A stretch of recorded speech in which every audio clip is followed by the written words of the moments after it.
Supercrack Estrella presenta el Drácula real al que se enfrentó Bram Stoker. Pamela Lyndon Travers viajó el 9 de febrero de Australia hacia Inglaterra. Allí le contaron una vieja historia de una niñera mágica llamada Ellen Crone. Una niñera que se presentó misteriosamente para ofrecer sus servicios a una familia de 7 hijos. Uno de ellos estaba muy enfermo. La niñera usó de sus conocimientos ocultos para salvar la vida del niño enfermo. El niño se convirtió con los años en un niño sano y atlético. Se dice que la niñera le dio de su sangre a este niño enfermo, un niño que luego con el paso del tiempo se convirtió en el célebre autor de Drácula, el famoso Bram Stoker. Pamela Lyndon Travers quedó fascinada por esta historia y años más tarde escribía su novela Mary Poppins, seguramente teniendo en mente la historia de Ellen Crone, la llamada no muerta. Ellen Crone, una noche viendo que el niño estaba muy mal, realizó un acto de amor llamando al único que sabía que podía salvar al niño. «Tengo frío, nana Ellen. ¿Por qué estás apagando el fuego?» Nana Ellen alzó la mirada hacia mí el más breve instante y acto seguido desapareció. En la oscuridad de la noche el niño miró por la ventana y observó una fogata. Allí Ellen Crone se puso de rodillas, ante la figura de lo que parecía medio humano medio bestia.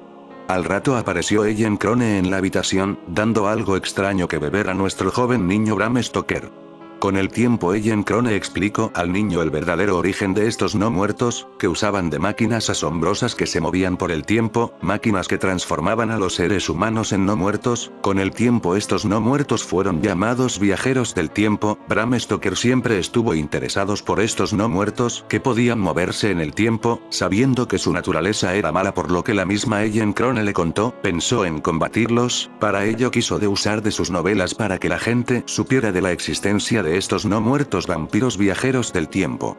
El barco el Titanic se hundió, y 10 días después del hundimiento del Titanic moriría Bram Stoker.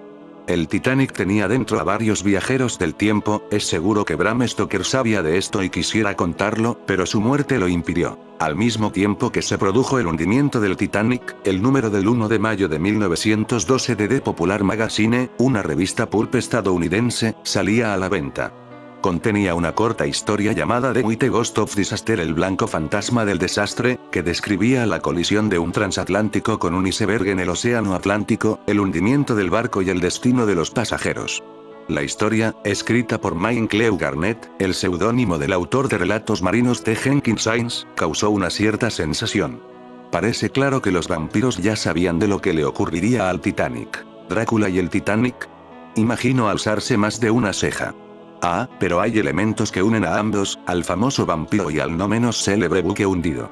De entrada, la coincidencia este año entre el centenario del hundimiento del transatlántico y el de la muerte del autor de la novela que inmortalizó al transilvano conde de largos colmillos. El Titanic, como saben, se fue a pique el 15 de abril de 1912, y Bram Stoker expiró, con 64 años, seguramente de sífilis, muy poquito después, el 20 de abril, precisamente el día en que empezó la investigación oficial sobre el desastre marítimo. Stoker recibió la sensacional noticia del hundimiento del buque insumergible en su dormitorio el mismo día 15 de boca de su esposa, Florence Balcombe, una atractiva mujer hija de un teniente coronel y que había sido cortejada previamente por Oscar Wilde, antes de que éste surcara otros mares, por así decirlo. La esposa de Stoker, a la que se recuerda por haber tratado de destruir todas las copias del Nosferatu de Murnau, furiosa porque el cineasta no había pedido permiso para plagiar el argumento de la novela de su marido en su película, irrumpió excitadísima en la habitación del postrado Bram con las malas nuevas del Titanic, y ambos recordaron la experiencia de la propia Florence con los naufragios. Efectivamente, la esposa y el hijo de Stoker, entonces de 9 años, estuvieron a punto de perecer cuando el vapor Victoria, en el que viajaban junto a otros 120 pasajeros y tripulantes, chocó contra unas rocas ocultas por la niebla a la altura del faro de Cabdaille a las 3 de la madrugada del 13 de abril de 1887. El farero se había quedado dormido y no encendió la luz. Se ahogaron 20 personas, 14 en el pánico desatado al bajar el primero de los 4 únicos botes salvavidas, cada uno con capacidad para 8 o 9 personas.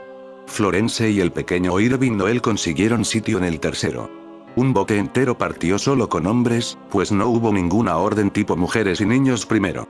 Lo cual evitó, viéndolo por un lado positivo, los muchos malentendidos del Titanic. La mujer y el hijo de Stoker pasaron 12 horas en el mar hasta desembarcar en Fécamp, a donde la familia Stoker peregrinó luego muchos veranos para conmemorar el rescate. A Bram Stoker, la noticia del hundimiento del Titanic le hizo recordar a su alter ego en su novela The Man, Harold Ann Wolf, que salva a pasajeros de un barco que se hunde saltando para rescatarlos al agua helada. Todo esto les puede parecer poca relación. Pero a Stoker le interesaba mucho el mar en su aspecto destructivo y tormentoso, góticamente sublime. Cerca de una cuarta parte de las fuentes identificadas para Drácula, no me lo invento, lo apunta Bárbara Belford en su biografía de Bram Stoker, Knopf, 1996, para mí la mejor, tienen que ver con supersticiones del mar, incluidas Henry Lee's Sea Fables Explained and Sea Monsters, Unmasked y Legends and Superstitions of the Sea and Sailors, de Fletcher S. Bassett.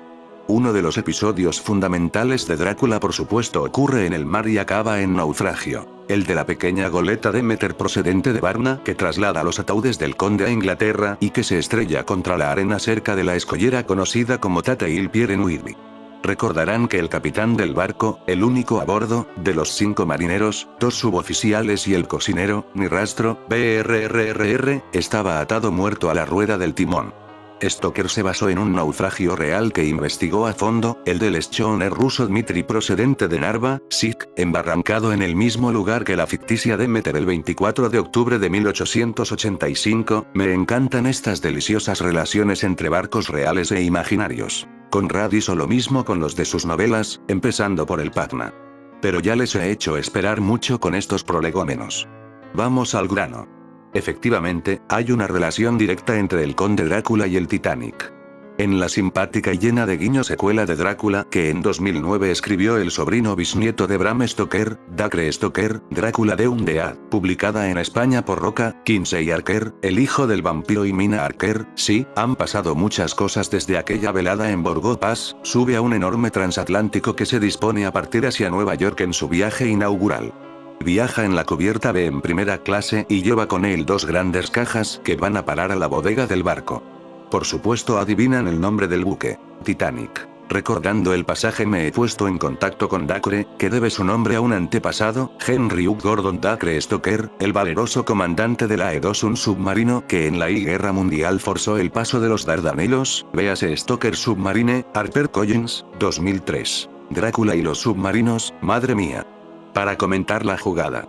El amable escritor, que en su momento me dedicó su libro con un inquietante returns y su rúbrica en forma de colmillos, me ha enviado información complementaria sobre el asunto de la relación entre Bram Stoker, Drácula y el Titanic para chuparse los dedos.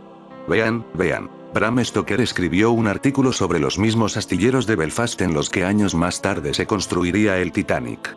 Y qué decir, añade Dacre, sobre la coincidencia de que el barco de rescate que salvó a los náufragos del transatlántico se llamara Carpatia, la región donde se alzan los Cárpatos, los montes de la Transilvania de Drácula. Dacre, como hace unos días en un artículo en este mismo diario el camarada Manuel Rodríguez Rivero, estoy por denominarlo hermano de sangre, visto el tema, reivindica apasionadamente la memoria del autor de Drácula frente a las conmemoraciones del Titanic. Me parece irónico, me escribe, que incluso 100 años después la gente siga alborotándose con ese desastre marino, un fracaso en realidad, mientras hay que hacer un gran esfuerzo para que descubran la interesante vida de Bram Stoker. Yo he asentido, confiando en que el joven autor no descubra cuántas páginas llevo escritas del barco, incluidas estas. Déjenme añadir que la idea de juntar a Drácula y el Titanic me parece tan jugosa que me extraña que no haya sido ya aprovechada por alguien más. En la tesitura, como no encontraba nada mejor, pensaba escribirles yo mismo alguna cosa, no sé, un relato en el que Drácula viajase en el Titanic y provocara la extrañísima situación atmosférica en la que parece que se encontró el buque y que provocó que el iceberg pasara desapercibido hasta la colisión. El conde claro iría en primera, saldría solo de noche mezclándose muy elegantemente vestido con los Astor, Strauss, Widener o Guggenheim, y se alimentaría de pasajeros de tercera y de alguna dama de alcurnia. ¿Por qué no imaginar que el Titanic lo hundió Van Helsing, pongámoslo también a bordo, para acabar con el vampiro? Sí, un poco bestia el remedio, pero el doctor no se anda con chiquitas, pregúntenle a Lucky Westenra. Teniendo en cuenta que según la tradición, los vampiros no pueden cruzar por sí mismos brazos de agua, tan purificadores, recuerdo una película en la que el chupasangres de turno, moría al tomar una ducha, debemos suponer que si no consiguió subir a un bote salvavidas, cosa difícil de hacer con un ataúd a cuestas, y con tantas mujeres haciendo cola, Drácula, inmortal si no le aplicas los contundentes remedios antivampíricos tradicionales, debe seguir ahí abajo, en los restos hundidos del Titanic, a los que, a 4 kilómetros de profundidad no llega ni un rayo de luz. Estará aburrido en su oxidado castillo submarino, chupando anémonas y esperando a algún desprevenido visitante tipo Jonathan Archer. Y entonces, aparece James Cameron. ¿Qué argumento, señores? Solo me falta encontrar papel para Bela Lugosi. Pero además hay otras historias que como siempre involucran a viajeros del tiempo y Noruega, y en esta ocasión también el Titanic. Viajeros en el tiempo. Un barco pesquero de bandera noruega que navegaba por el Atlántico Norte el 24 de septiembre de 1990 descubrió al sudoeste de Islandia. Quédate con estos dos países, Noruega e Islandia, porque a lo largo del video van a aparecer más veces y podrás ver la relación con el escritor Bram Stoker. Por ejemplo, Islandia es el país donde Bram Stoker publica la verdadera historia de los vampiros, y Noruega siempre que aparece un viajero del tiempo siempre aparece como en esta ocasión un barco que rescata a una vampira, como también más adelante veremos. Un barco pesquero de bandera noruega que navegaba por el Atlántico Norte el 24 de septiembre de 1990 descubrió al sudoeste de Islandia a una joven sentada temblando en un iceberg. El capitán decidió ir en su rescate y al subir al buque la mujer dijo llamarse Winnie Coates, mientras preguntaba sin cesar por la suerte corrida por los demás pasajeros del Titanic. La trasladaron hasta Oslo, donde las autoridades la tomaron por loca, aunque algunos detalles empezaron a ser revelados con mucha curiosidad, y era que efectivamente en la lista de pasajeros del Titanic figuraba el nombre de Winnie Coates. Pero si eso era extraño, además la joven lucía una vestimenta muy acorde con la moda de inicios del siglo XX. Un año después se vivió un caso similar cuando otro buque noruego que efectuaba investigaciones marítimas descubrió casi en el mismo sitio, unos 600 kilómetros al sudoeste de Islandia, a un hombre de edad avanzada con uniforme de White Star Line, la empresa que tenía la propiedad del Titanic, y que había declarado la quiebra en 1934. Al igual que la chica, fue llevado a Oslo y le hicieron un análisis dactiloscópico, que arrojó sorprendentemente que coincidía con el del capitán del Titanic, Edward Smith.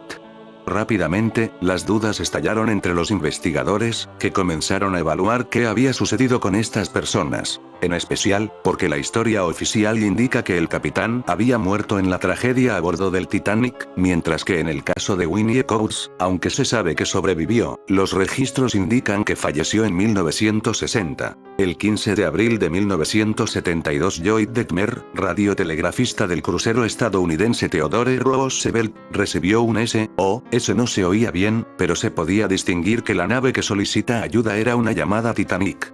Aún creyendo que le tomarían por loco, Detmer informó a la costa. La orden que recibió fue la siguiente: no responder al SOS y seguir el rumbo programado. Una vez en tierra firme, representantes de los servicios secretos de Estados Unidos explicaron a los tripulantes que no hubo ningún soso, que se trataba de una burla. Sin embargo, a Detmer le pareció muy raro que las explicaciones se las dieran agentes secretos, y emprendió su propia línea de investigación. Su interés por tirar del hilo acabó por llevarlo a un manicomio, pero antes de hundirse en la locura tuvo ocasión de examinar archivos con informes de sus colegas y descubrió, para su asombro, que los radiogramas fantasmas del Titanic aparecían cada 6 años. En 1924, 1930, 1936, 1942, etc. En abril de 1996 en la prensa canadiense apareció la información de que el buque Quebec había recibido un nuevo SOS de Titanic. Todavía no se ha resuelto qué es y qué produce esa señal. Después tenemos el misterio de la aparición de pasajeros del Titanic que, presuntamente, viajaron en el tiempo.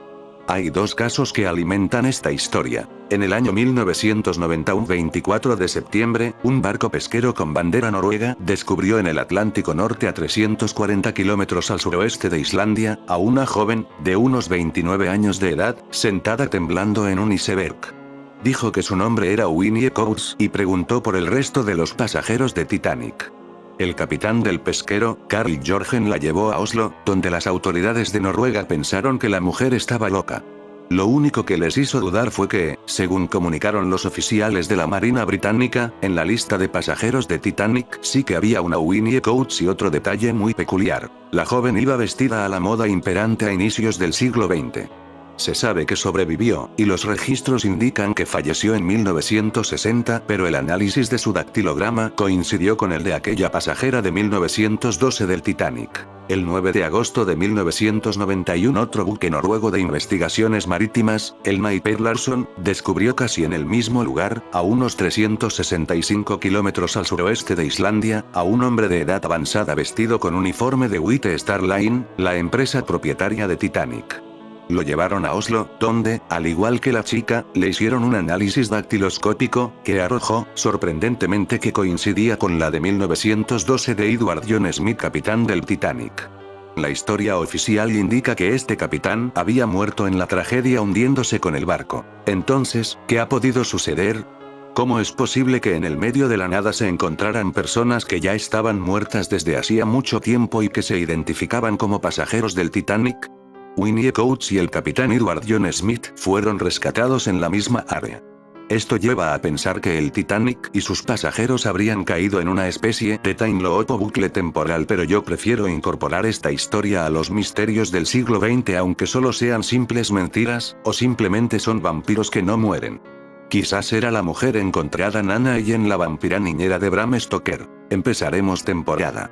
Os traemos una teoría que os va a sorprender y a aterrar. El manuscrito original de Bram Stoker tuvo dificultades para la publicación de su primera versión, pues los editores optaron por suprimir 101 páginas, las cuales funcionaron como esqueleto para esta precuela que recuperó la familia del escritor. A través de un comunicado se da cuenta que el tomo incluye testimonios y documentación original que por primera vez se muestran a la luz pública, como que a los 7 años el autor enfrentó situaciones sobrenaturales ante las que pudo seguir con vida y que su niñera, Ellen Crone, lo rescató de la muerte.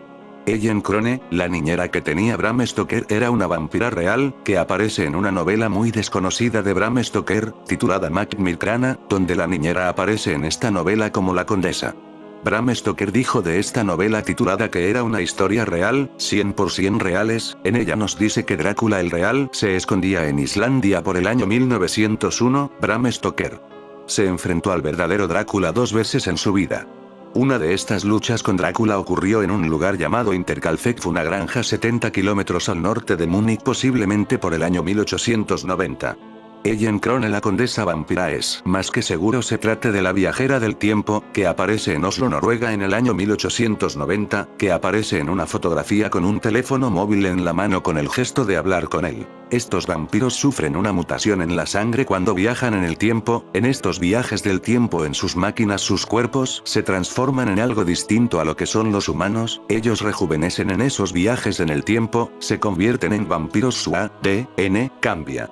Fueron humanos, pero al realizar esos viajes en el tiempo en sus máquinas se transforman en vampiros, o lo que conocemos como vampiros, se vuelven inmortales y tienen ciertos poderes de transmutar la materia.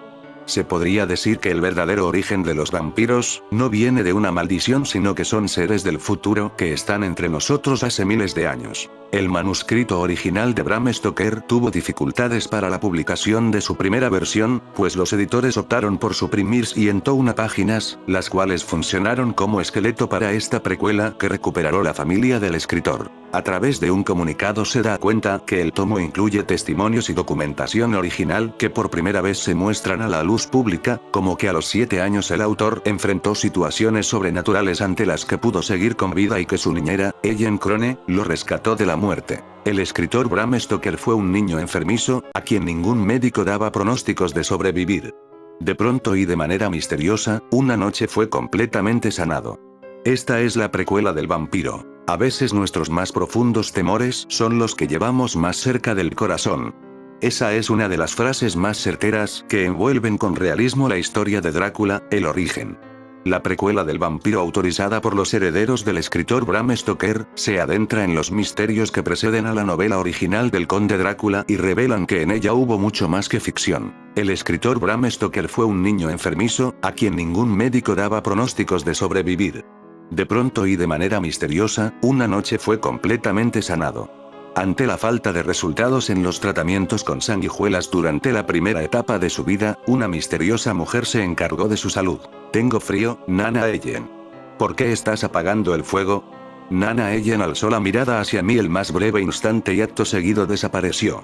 La figura de su enigmática niñera se mezcla en una narración que une los hilos de realidad y la fantasía, para desembocar en un cruce de caminos con el icónico vampiro. Los autores Drake Stoker, sobrino bisnieto de Bram, y J. D. Baker, revelan los misterios del no muerto desde la perspectiva del novelista irlandés. Para conseguirlo realizaron una investigación exhaustiva. Revisaron notas del propio Bram Stoker, el manuscrito original de Drácula, El no muerto, y el Macmillan, una versión antigua que es muy diferente a la novela actual. Algunos de estos documentos fueron incluidos en el libro publicado por Grupo Planeta. Drácula, el origen discurre en dos líneas temporales que avanzan de manera paralela y se encuentran en el clímax. El pasado utiliza la narrativa epistolar de la novela original, mientras que el presente lo comunica un narrador omnisciente, que observa como personaje principal a Bram Stoker. Algo del erotismo y el terror original se conservan. Esta obra disipa parte de la bruma que rodea al monstruo y pone ante una luz clara a personajes como Van Helsing. Aún hay mucho sobre Drácula que se esconde en las tinieblas. Pero hoy su supuesta relación con Vlad de Culea, el empalador, merma en favor de leyendas como de Ardue y la diabólica escuela de la escolomancia. Una pista. Con ella, el relato corto de Stoker, el huésped de Drácula, cobra sentido. Durante más de 100 años pasó inadvertido, descansando en un idioma que no era el suyo, aparentando que era el mismo de siempre, ese que zarandeó el mundo literario en 1897 e inauguró la fiebre por los vampiros. Pero no. El Drácula que llegó a Islandia era distinto al de Bram Stoker. Más allá del título, allí se llamó Macmillan, el libro era diferente, con una estructura nueva, personajes desconocidos y retazos de mitología nórdica salpicados por sus páginas. En la traducción algo se quedó por el camino, y otro tanto floreció, pero nadie cayó en la cuenta hasta que Hans Cornell de Roos la cotejó con el original, despertando así al no muerto, que tan solo estaba hibernando. Ahora, esta otra versión del mito llega a España con un nuevo nombre, Los Poderes de la Oscuridad Ediciones B. En la portada, coronando la ilustración de la criatura, un nombre, Bram Stoker. ¿Cómo? La historia es compleja, y tal vez plantee más dudas que respuestas. En efecto, estamos ante un relato distinto, que altera por completo la concepción clásica. La traslación al islandés la firmó Valdimar Asmundsson, uno de los principales talentos literarios del país, quien la publicó por entregas entre el 13 de enero de 1900 y el 20 de marzo de 1901 en su propio periódico, el Fjalkonan. Sin embargo, tanto de Roos, el editor del libro, como el sobrino bisnieto del autor que firma el prefacio, Dacre Stoker, se muestran contundentes. Bram no solo conocía la existencia de este otro Drácula, sino que fue él mismo quien lo orquestó. Cambios significativos. Las desviaciones con respecto a la edición de Constable de 1897, la que ha trascendido, no pueden ser exclusivamente el resultado de errores en la traducción o de una interpretación liberal del texto original. Los cambios son demasiado significativos, escribe Dacre Stoker antes de apuntar que se trata de un título diferente para un libro diferente. Por su parte, de Roos alude a detalles más técnicos como una cita de Hamlet utilizada en el texto o los rasgos estilísticos de la obra, así como una mención a los misterios del Támesis, una serie de asesinatos que se produjeron en Gran Bretaña a finales del 19. Sea como fuere, no resulta disparatado pensar que Bram escribió más de una versión, si tenemos en cuenta que trabajó durante más de 7 años en su peculiar monumento, un período de tiempo en el que alumbró múltiples borradores y descartó varias líneas argumentales. De hecho, después de su muerte se publicó El invitado de Drácula, un relato corto que, según su esposa, Florence Stoker, se extirpó de la novela por su gran extensión. No tiene formato epistolar. En esta narración todo el viaje que realiza Jonathan Archer al castillo del vampiro está extendido. En concreto, contiene más de 15.000 palabras extra. Sin embargo, lo que sigue, esa segunda parte que en la novela tradicional constituye el grueso de la historia, aquí se ventila en poco más de 9.000 palabras, que además elimina uno de los rasgos más significativos del libro, el formato epistolar, que queda sustituido por un narrador omnisciente. De alguna manera, da la impresión de ser un proyecto sin pulir, inacabado, tal y como subraya Dacre. Entre medias, alumbran nuevas caras como una misteriosa anciana que se presenta como el ama de la casa del conde o una seductora vampiresa rubia que seduce a Archer.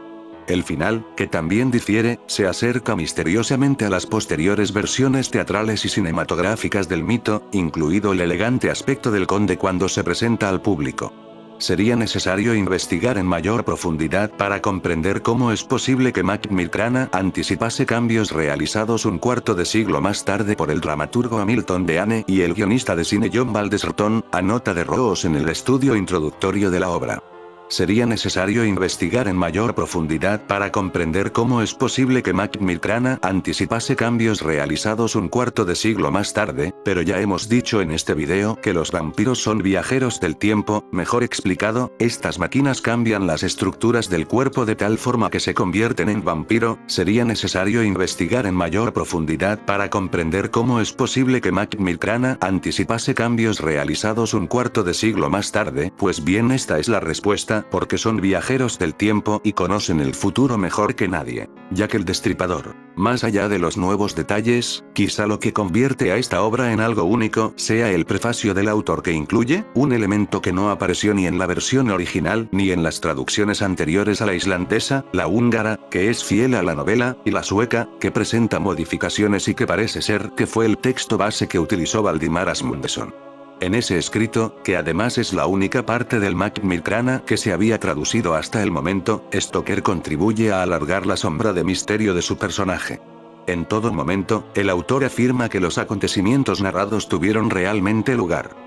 Para que lo entiendas mejor, los vampiros son reales, Drácula es real, ellos están infiltrados entre las élites del mundo, ellos buscan un mundo donde la luz del sol no sea un problema para ellos, y están creando un mundo que se ajuste más a su condición de vampiro. Macmillan, que se había traducido hasta el momento, Stoker contribuye a alargar la sombra de misterio de su personaje.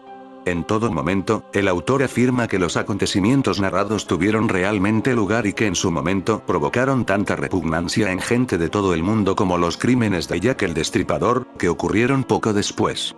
Este pasaje, que sacó a la luz Richard Dalby en 1986, disparó las fantasías de los estudiosos de la ficción gótica, que empezaron a teorizar sobre si Stoker conocía o no la identidad del Destripador. Quizás por la distancia temporal que nos separa de Stoker, quizás por la bruma que rodea a la novela, instalada en esa juguetona frontera que existe entre la realidad y la ficción, no podamos responder a las dudas que plantea este nuevo hallazgo, que no hace sino avivar la llama del mito. ¿Por qué se hizo? ¿Para qué? ¿Cuánto pesaba la mano de Bram? ¿Cuánto la del traductor Asmundsson? Etcétera. El prefacio de estos poderes de la oscuridad abre con una cita de Drácula que ahora se antoja profética. Existen misterios cuya solución los hombres solo pueden vislumbrar, misterios que, por mucho tiempo que pase, solo resolverán a medias. Poco después de la publicación de su monumental novela, Bram Stoker entregó la única copia mecanografiada conocida al coronel Thomas C. Donaldson, que era amigo íntimo y biógrafo de Walt Whitman, y que se encargaba de los asuntos legales de muchos escritores. Donaldson falleció en 1898, y toda su colección de cartas y manuscritos fue vendida. Sin embargo, a finales del 20 la copia de Drácula apareció en un garaje de Pensilvania entre las pertenencias de sus descendientes. Tras varias peripecias, el documento acabó en manos del extravagante Paul Allen, el millonario cofundador de Microsoft, que la compró en 2002 en una subasta en Christie's. Bram Stoker venció a la muerte gracias a su niñera vampira, se dice que ésta le ofreció su sangre, y esto le salvó. Bram Stoker pensó ambientar la novela en Alemania. Del mismo modo que los vampiros entraron en el mundo moderno a través de las turbulentas fronteras del imperio de los Habsburgo, cambió de escenario a Estiria, antes de establecer la residencia de Drácula en Transilvania, mantenido en taquigrafía. Salió de Múnich a las 20:35 horas del 1 de mayo y llegó a Viena a primera hora de la mañana siguiente. Debería haber llegado a las 6:46, pero el tren llegó con una hora de retraso. Budapest me parece un lugar maravilloso, por lo que pude ver desde el tren y por lo poco que pude caminar por sus calles. Tenía miedo de alejarme mucho de la estación, ya que habíamos llegado tarde y saldríamos lo más cerca posible de la hora correcta. La impresión que tuve fue que estábamos saliendo de Occidente y entrando en Oriente. La parte más occidental de los espléndidos puentes sobre el Danubio, que aquí es de noble anchura y profundidad, nos llevó a las tradiciones del dominio turco. Con un párrafo tan sencillo y corriente, Bram Stoker comienza su novela gótica sobre la historia del conde Drácula y los no muertos. De esta manera Bram Stoker nos da una pista de dónde de verdad se escondía el verdadero Drácula en la vida real, en Múnich, Alemania. En el año 2011 hubo un caso extraño, misterioso sobre vampiros aquí en esta ciudad. La noticia decía: comienza el juicio al vampiro alemán que bebió la sangre de su padre. El acusado sacó un cuchillo durante una cena y atacó a su padre asegurando que era un vampiro y que debía matarlo. La justicia alemana inició un proceso por lesiones corporales a un hombre que, convencido de ser un vampiro, lastimó con un cuchillo a su padre y le lamió la herida.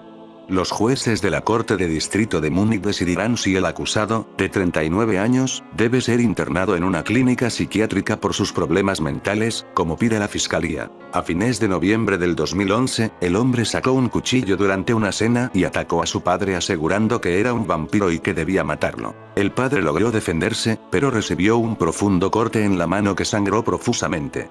El acusado comenzó a beber la sangre, según relata el diario Abendzeitung München. La investigación demostró que actuó en medio de un brote psicótico provocado por años de consumo de alcohol y marihuana.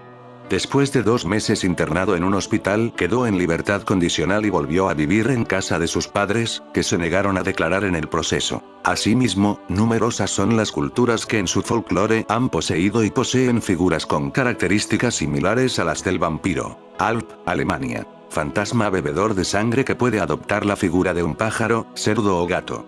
Según la leyenda, chupa la sangre del pecho de los hombres / niños mientras duermen. Como decía en el año 1890 Bram Stoker se encontró cara a cara con Drácula, esto lo reflejó en su novela de Snack Pass. El paso de la serpiente. El paso de la serpiente es una novela de 1890 de Bram Stoker. Se centra en la leyenda de San Patricio derrocando al rey de las serpientes en Irlanda, así como en el turbulento romance entre el personaje principal y una campesina local. The Snake Pass fue la segunda novela de ficción imperial de Stoker y se publicó por primera vez en el Reino Unido en 1890. La novela es una precursora de Drácula de Stoker. En fin amigos de Supercrack Estrella, si el video te gustó pulgar arriba.